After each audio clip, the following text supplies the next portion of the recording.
بسم اللہ الرحمن الرحیم۔ السلام علیکم۔ مصر کے اندر سلطان صلاح الدین ایوبی رحمۃ اللہ علیہ کے دور سلطنت کے دوران اسکندریہ شہر کے اندر ایک چھوٹا سا قبیلہ تھا۔ وہ قبیلہ تقریباً 300 خیموں پر مشتمل تھا۔ وہ قبیلہ اپنے ارد گرد کے قبائل سے تو حجم میں بڑا تھا، لیکن اس قبیلے کا شمار دیگر بڑے قبائل میں نہیں ہوتا تھا۔ اس قبیلے کے سارے لوگ محنت مزدوری اور بازار میں تجارت کر کے اپنی زندگی کا گزر بسر کر رہے تھے۔ اس قبیلے کا سردار ایک بوڑھا بزرگ آدمی تھا، جس نے بڑی ہی محنت اور بہادری سے جنگیں لڑ لڑ کر اپنے قبیلے کی عزت کو محفوظ رکھا، اور 3 خیموں سے آباد ہونے والا قبیلہ اب تقریباً 300 خیموں پر مشتمل ہو چکا تھا۔ اس قبیلے کے سردار کا نام علاء الدین تھا، اور وہ علاء الدین سردار ایک چھوٹی سی جھونپڑی میں رہنے والا آج بہت بڑے قبیلے کا سردار بن چکا تھا۔ علاء الدین سردار کی ایک بیٹی تھی جس کا نام مہر النساء تھا۔ مہر النساء پورے قبیلے میں بہت ہی خوبصورت اور حسین و جمیل تھی، اور مہر النساء سے قبیلے کا ہر نوجوان شادی کرنے کے لیے بےتاب تھا، لیکن مہر النساء تھی کہ کبھی کسی کو گھاس نہیں ڈالا۔ قبیلے کے سردار نے اپنے قبیلے کا خیال رکھتے ہوئے غریبوں کی مدد کرنے کے باوجود اپنی بیٹی کے لیے سونا جمع کرتا رہا، اور تھوڑا تھوڑا کر کے قبیلے کے سردار نے اپنی بیٹی کے لیے مہنگے زیورات، اچھے اچھے لباس اور نایاب کمبل خرید کر رکھے ہوئے تھے، کیونکہ اس سردار کی خواہش تھی کہ میں اپنی بیٹی کو بڑی ہی شان و شوکت کے ساتھ پڑوسی قبیلے کے سردار کے بیٹے کے ساتھ رخصت کروں گا، تاکہ ہمارا قبیلہ ایک بڑے سے قبیلے کے ساتھ دوستی کے ساتھ رشتہ داری کے تعلق میں جڑ جائے گا۔ اس سے ہمارے قبیلے کی طاقت مزید بڑھ جائے گی۔ لیکن وہ سردار نہیں جانتا تھا کہ آخر اس کی بیٹی کیا کرنے والی ہے۔ وقت گزرتا رہا۔ ایک دن مہر النساء اپنے گھوڑے پر سوار اپنے 2-3 سہیلیوں کے ساتھ جا رہی تھی کہ اچانک مہر النساء کی نظر ایک نوجوان پر پڑی۔ وہ نوجوان کنویں میں ڈوبے ہوئے دمبے کو بڑی ہی مشقت سے نکال رہا تھا۔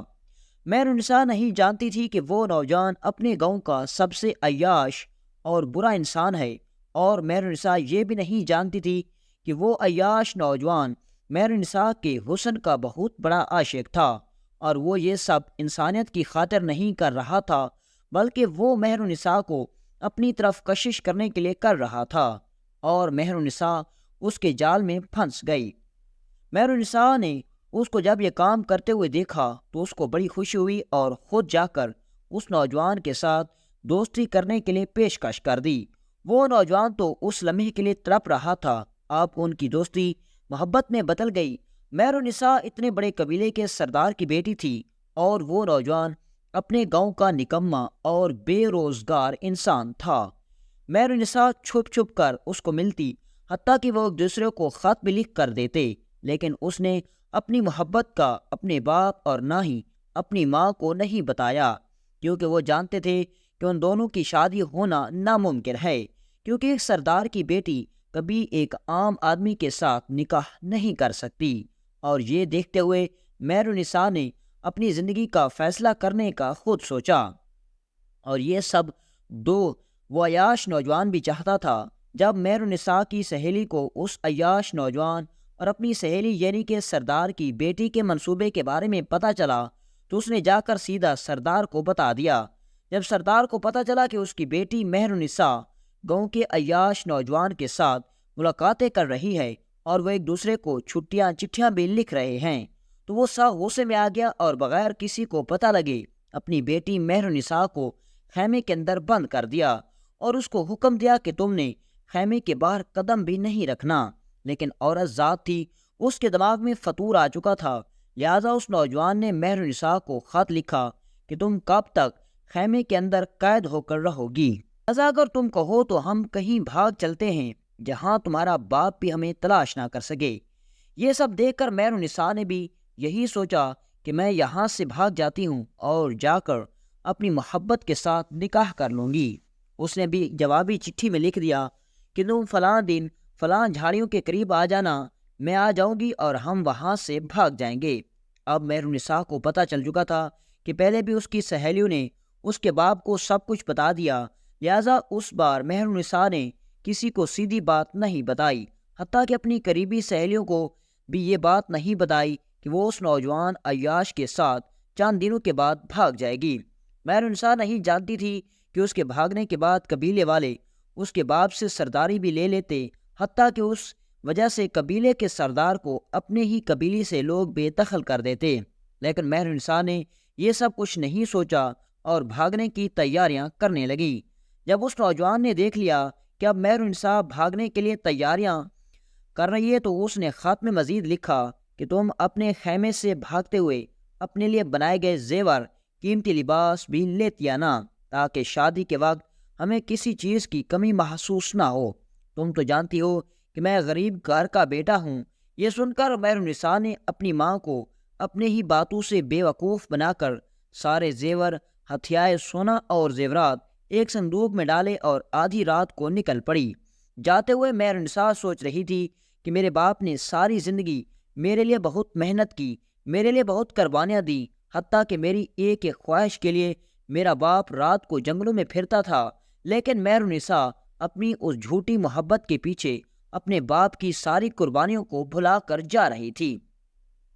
لیکن جب مہر النساء اپنے گھوڑے پر سوار ہوئی اور اسی جنگل کی جھاڑیوں کی طرف گھوڑے کو دوڑا دیا، تھوڑی دیر گھوڑا دوڑانے کے بعد جب مہر النساء کا گھوڑا اس جھاڑیوں کے قریب پہنچا تو مہر النساء نے سوچا کیوں نہ بھی میں اسی وقت اپنے گھوڑے سے اتر کر اس گھوڑے کو پیچھے کی طرف بھگا دوں، تاکہ میرے باپ کے سپاہی گھوڑے کے پیروں کے نشانات سے ہمیں کہیں تلاش نہ کر لیں، لہذا میں اپنے ساشی کے ساتھ پیدل چل کر ہی یہاں سے بھاگ جائیں گے۔ لہذا مہر النساء اپنے گھوڑے سے اتری، گھوڑے سے اترنے کے بعد سامان نیچے اتارا اور اس گھوڑے کو قبیلے کی طرف بھیج دیا۔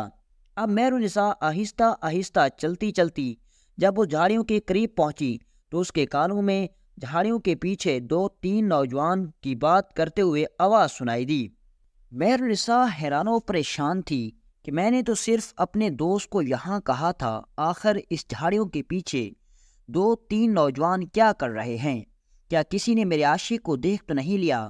لہذا مہر النساء آہستہ آہستہ اس جھاڑیوں کے قریب جا کر کھڑی ہو گئی اور ان کو آپس میں ہونے والی گفتگو کو سننے لگی۔